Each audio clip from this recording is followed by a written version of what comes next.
இன்னைக்கு இவரு சி.வி. சண்முகம் அவர்கள்லாம் வந்து சொல்றாங்க இல்லையா சார், திமுகவும் அதிமுகவும் கூட்டணி வச்சு முதல்வராக பார்த்தாரு எடப்பாடி அவர்கள்ன்ற மாதிரி எல்லாம் அவங்க பிரஸ் மீட்ல பேசியிருக்காங்க. அவர் சத்தியம் பண்ணியிருக்காரு. எனக்கு அதுதான் ரொம்ப நான் பார்த்தேன். நானும் அவருடைய செய்தியாளர் சந்திப்பு பார்த்தேன். எஸ்பி வேல்மணியும் ஒரு அண்ணன் சி.வி. சண்முகம் அவர் வந்து அவங்க கட்சி எம்எல்ஏக்கள்கிட்ட சட்டமன்ற உறுப்பினர் சொன்ன அந்த பாண்டிச்சேரி ரிசார்ட்டில் சொன்னது, அதிமுக ஆட்சிக்கு வருது. நான் சொல்ல சண்முகம் சொன்னது, அதிமுக ஆட்சிக்கு வரப்போது நீங்கள் எல்லாம் அமைதியாக இருங்க, சிதறாதீங்க, எங்கேயும் விலை போயிடாதீங்க, ஒரு கட்டுக்கோப்பாக இருங்க, நாங்கள் வந்து நம்ம தான் ஆட்சி அமைப்போம்னு சொல்லி கடிதத்தை வாங்கிறாரு கையெழுத்து போட்டு.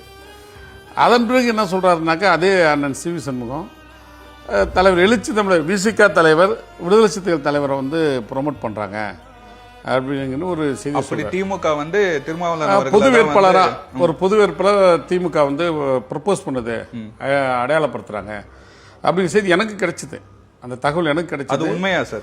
ஊடகங்கள் இப்ப சண்முகம் உண்மைங்கிறார்ல, அமைச்சர் வந்து முன்னாள் அமைச்சர், சட்டமன்ற நாடாளுமன்ற உறுப்பினர், ஒரு மூத்த சீனியர்.